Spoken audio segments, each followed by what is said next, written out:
Hello everyone! Nakasakay pala kami sa taxi papuntang mall. Ito naman anak ko ay busy sa pagtanaw sa labas.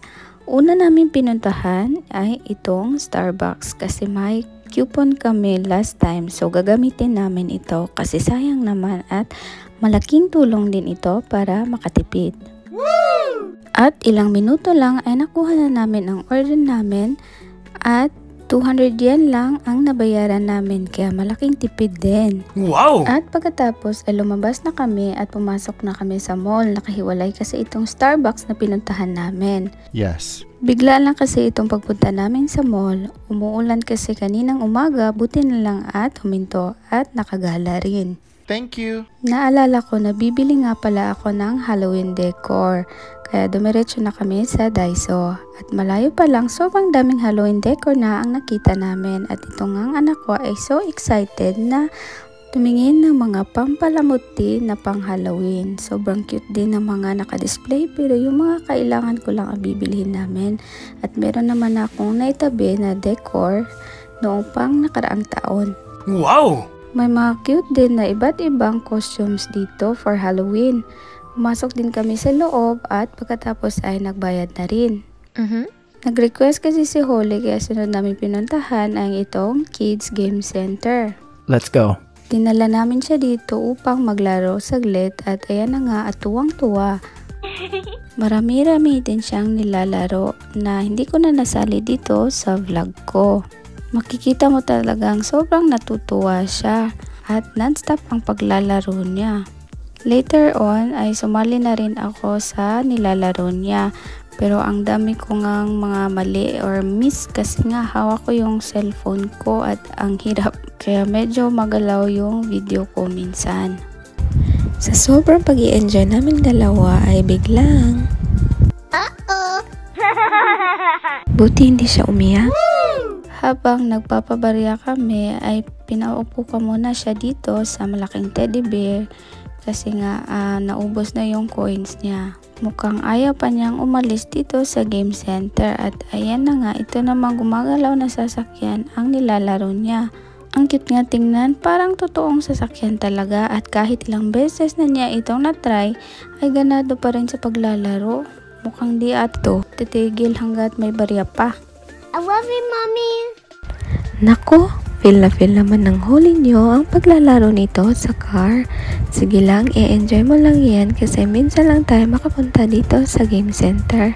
Okay lang na maubos ang coins basta happy pag-uwi.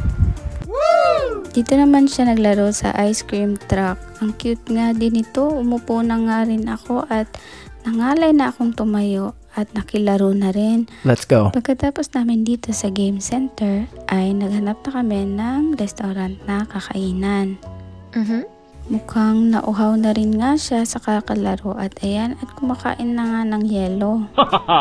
At ilang minuto lang ay sinerve na ang order namin na pagkain. Wow! Mukhang masarap. Mahilig din talaga ako sa isda. Masasarap din kasi itong pagkain na ganito na parang lutong bahay lang din. Simple at balanse lahat. May dessert pa. Masasarap din ang mga skimono nila or side dish. Yes.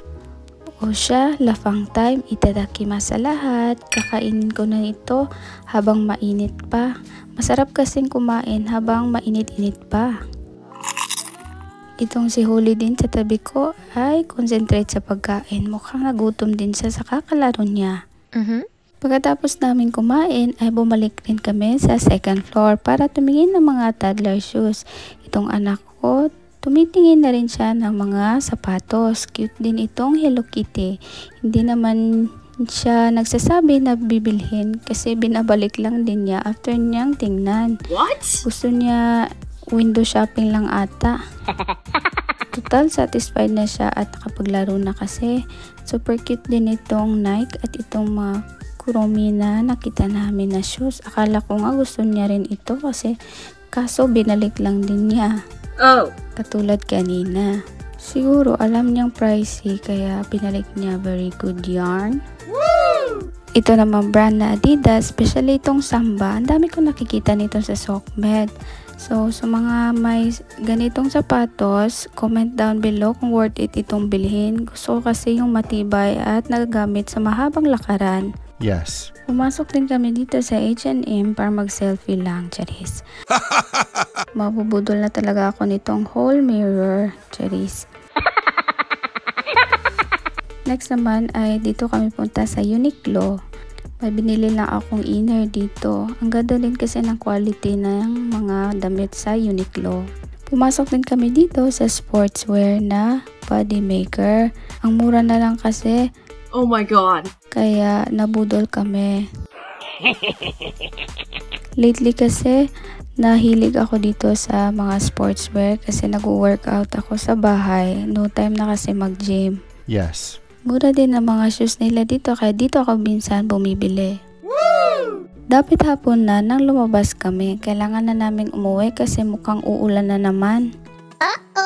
Sana nasihan kayo sa pamamasyal natin today. Hanggang sa susunod na vlog. Matane! Salamat! Goodbye.